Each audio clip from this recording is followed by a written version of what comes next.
నమస్తే teachers couple talk channel Lakshman Ekambaram. ఈరోజు ఒక ప్రత్యేకమైన వీడియోతో మీ ముందుకు రాబోతున్నాను. మొదటిసారి మా ఛానల్ ఫాలో అయ్యేవాళ్ళు తప్పకుండా బెల్ ఐకాన్ సెట్ చేసుకోండి. ఆల్ నోటిఫికేషన్ రూపంలో మేము ఏ వీడియో చేసినా కూడా ఎప్పటికప్పుడు నోటిఫికేషన్ రూపంలో వస్తుంది. మీకు అన్ని విషయాలు తెలుస్తూ ఉంటాయి. బెల్ ఐకాన్‌తో పాటు పక్కనే ఉన్న సబ్స్క్రైబ్ బటన్ ప్రెస్ చేయండి. లైక్ ఇవ్వండి. మీరు ఇచ్చే లైక్ వల్ల మా ఛానల్ మరికొంతమందికి రీచ్ అవుతుంది. అందరికీ అన్ని విషయాలు తెలుస్తూ ఉంటాయి. వీడియోని చివరి వరకు ఫాలో అవ్వండి. మధ్యలో స్కిప్ చేయకండి. మధ్యలో స్కిప్ చేస్తే విషయం అర్థం కాదు. చివరి వరకు ఫాలో అయితే విషయం అంతా కూడా మీకు అర్థమవుతూ ఉంది. ఇక ఆలస్యం చేయకుండా నేటి వీడియోలోకి వెళ్ళిపోదాం. 2025 మహాకుంభమేళా గురించి మీకు ఈ వీడియో రూపంలో తెలియజేయబోతా ఉన్నాను. అసలు కుంభమేళాను 12 ఏళ్లకు ఒకసారి ఎందుకు నిర్వహిస్తారు? దీని వెనుక ఉన్న కారణాలేంటో మీకు తెలియజేసే ప్రయత్నం చేస్తాను. హిందూ సనాతన ధర్మంలో మహాకుంభమేళాకు ఎంతో ప్రాముఖ్యత ఉంది. ప్రతి 12 సంవత్సరాలకు ఒకసారి మహాకుంభమేళా నిర్వహిస్తారు. ఈ కుంభమేళాలో పాల్గొనేందుకు ప్రపంచం నలుమూలల నుంచి లక్షలాది సంఖ్యలో భక్తులు తరలి వస్తారు. దీనికంటే ముందు ప్రతి 4 సంవత్సరాలకు ఒకసారి కూడా కుంభమేళా కార్యక్రమం నిర్వహిస్తారు. అర్ధ కుంభమేళాను ప్రతి 6 ఏళ్లకు ఒకసారి హరిద్వార్ లేదా ప్రయాగరాజులో నిర్వహిస్తారు. పూర్ణ కుంభమేళా మాత్రం ప్రతి 12 ఏళ్లకు ఒకసారి ప్రయాగరాజు, హరిద్వార్, ఉజ్జయిని, నాసిక్‌లో నిర్వహిస్తారు. ఇంతకుముందు 2013 సంవత్సరంలో ప్రయాగరాజులో మహాకుంభమేళా నిర్వహించారు. మళ్ళీ ఇప్పుడు 13 జనవరి 2025 నుంచి 26 ఫిబ్రవరి 2025 వరకు మహాకుంభమేళా నిర్వహించనున్నారు. జ్యోతిష్య శాస్త్రం ప్రకారం సూర్యుడి మకరంలోకి ప్రవేశించినప్పుడు మహాకుంభం ప్రారంభమవుతుంది. హిందూ మత విశ్వాసాల ప్రకారం మకర సంక్రాంతి పండగ నుంచే కుంభస్నానం ప్రారంభమవుతుంది. ఈ సందర్భంగా కుంభమేళా ఎందుకు నిర్వహిస్తారు? దీని ప్రాముఖ్యతలేంటి? కుంభమేళా చరిత్ర, రహస్యాల గురించి కొన్ని ఆసక్తికరమైన విషయాలు మీకు తెలియజేసే ప్రయత్నం చేస్తాను. కుంభమేళా స్నానానికి దాదాపు 850 ఏళ్లకు పైగా చరిత్ర ఉంది. దీన్ని ఆది శంకరాచార్యులు ప్రారంభించినట్టు చరిత్ర ద్వారా తెలుస్తోంది. పురాణాల ప్రకారం సాగర మథనం ప్రారంభమైనప్పటి నుంచి కుంభం నిర్వహించినట్టు చెబుతారు కొందరు పండితులు. దీన్ని గుప్తుల కాలం నుంచి ప్రారంభించినట్టు చరిత్ర చెబుతుంది. అందుకు చక్రవర్తి హర్షవర్ధన్ దగ్గర కొన్ని ఆధారాలు మనం పరిశీలించవచ్చు. వీరి తర్వాత ఆది శంకరాచార్యులు, ఆయన శిష్యులు, సన్యాసులు అఘోరలకు సగం ఒడ్డున రాజస్నానానికి ఏర్పాట్లు చేశారు. అక్కడ స్నానం చేయడం వల్ల మోక్షం పొందుతారని చాలా మంది నమ్ముతారు. అందుకే లక్షల సంఖ్యలో భక్తులు తరలి వస్తారు. హిందూ పురాణాల ప్రకారం దేవతలు, రాక్షసులు కలిసి సాగర మథనం చేశారు. ఈ సమయంలో అనేక రత్నాలు, అప్సరసలు, జంతువులు, విషయం, అమృతం వంటివి బయటకొచ్చాయి. అయితే అమృతం విషయంలో దేవతలు, రాక్షసుల మధ్య వివాదం తలెత్తింది. ఈ సమయంలో కొన్ని అమృతపు చుక్కలు భూమిపై పడ్డాయి. అవి ఎక్కడ పడితే అక్కడ కుంభం నిర్వహించారు. ప్రయాగ, నాసిక్, హరిద్వార్, ఉజ్జయినిలో అమృతపు చుక్కలు పడ్డాయని పురాణాల్లో పేర్కొనబడింది. అమృతం కోసం జరిగిన పోరాటం. చంద్రుడు అమృతాన్ని ప్రవహించకుండా కాపాడాడు. గురువు కలశం దాచాడు.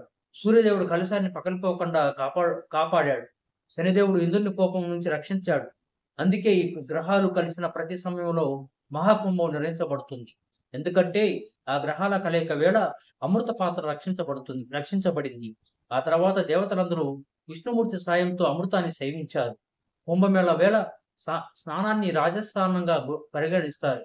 ఈ సమయంలో నదులు నీరు అమృతంతో కూడిన సమానమైన లక్షణాలు కలిగి ఉంటుందని చాలా మంది నమ్మకం.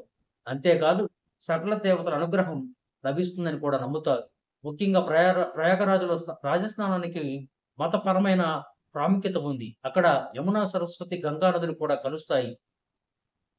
వేద జ్యోతిష్య ప్రకారం బృహస్పతి ఒక రాశిలో ఒక ఏడాది పాటు నివాసం ఉంటాడు. 12 రాశుల మీదుగా ప్రయాణించడానికి దాదాపు 12 సంవత్సరాల సమయం పడుతుంది. అందుకే 12 సంవత్సరాలకు ఒకసారి పవిత్రమైన స్థలాల్లో కుంభమేళా నిర్వహించబడుతుంది. అదేవిధంగా ప్రతి 3 సంవత్సరాలకు ఒకసారి వివిధ ప్రదేశాల్లో ఉత్సవాలు నిర్వహిస్తారు. కుంభంలో బృహస్పతి, మేషంలో సూర్యుడు ఉన్నప్పుడు హరిద్వార్లో కుంభోత్సవాలు ప్రారంభమవుతాయి.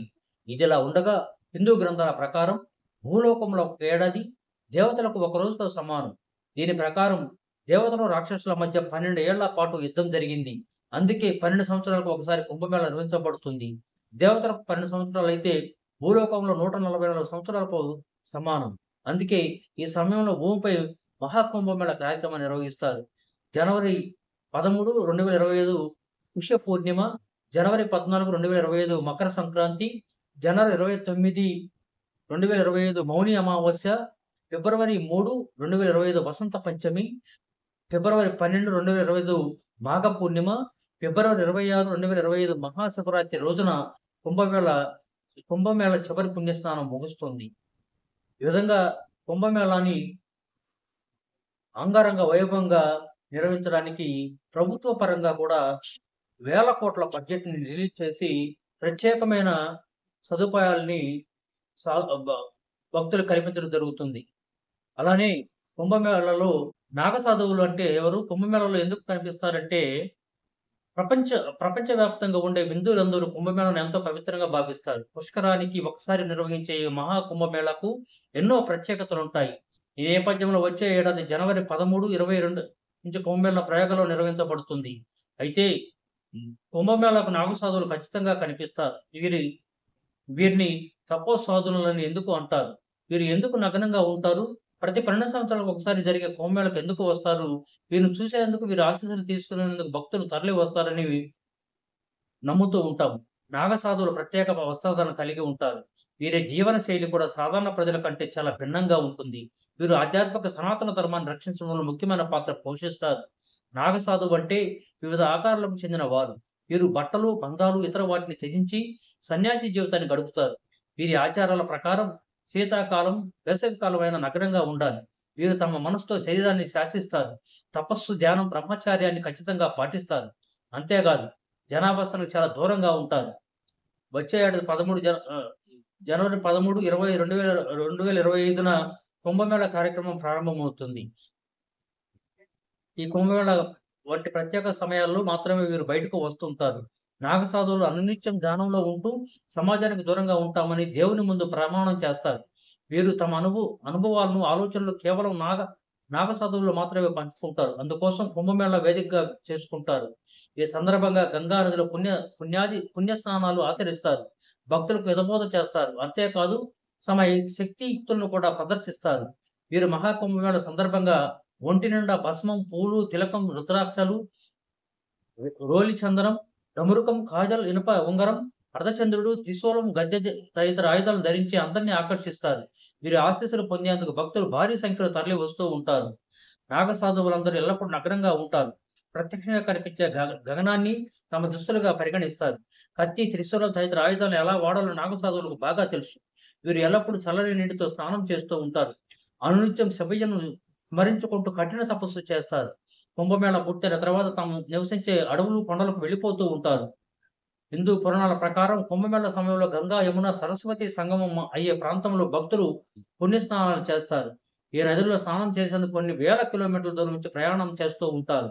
మహాకుంభమేళా వేళ కార్యక్రమం పురాణాల కాలం నుంచి ఆనవాయితీగా వస్తుందని చాలా మంది చెబుతూ ఉంటారు. అమృత కలశం కోసం దేవతలు, రాక్షసుల మధ్య యుద్ధం జరుగుతున్న సమయంలో అందులోని అమృతపు చుక్కలు భూమి మీద పడిన ప్రాంతాల్లో ఈ మహాకుంభమేళా నిర్వహిస్తారని వినికిడి. ఈ వీడియో మీకు నచ్చితే మా ఛానల్ సబ్స్క్రైబ్ చేయండి, లైక్ చేయండి, షేర్ చేయండి. పక్కనే ఉన్న బెల్ ఐకాన్ సెట్ చేసుకోండి. ఆల్ నోటిఫికేషన్ రూపంలో మేము ఏ వీడియో చేసినా కూడా ఇప్పటికప్పుడు నోటిఫికేషన్ రూపంలో వస్తుంది. అందరికి అన్ని విషయాలు తెలుస్తూ ఉంటాయి. బెల్ ఐకాన్తో పాటు సబ్స్క్రైబ్ బటన్ ప్రెస్ చేయండి, లైక్ ఇవ్వండి. మీరు ఇచ్చే లైక్ వల్ల మా ఛానల్ మరికొంతమందికి రీచ్ అవుతుంది. అందరికీ అన్ని విషయాలు తెలియజేసే అవకాశం మాకు కలుగుతుంది. చూస్తూనే ఉండండి మీ టీచర్స్ కపుల్ టాక్ ఛానల్. మరో రోజు మరో మంచి వీడియోతో ముందుకి.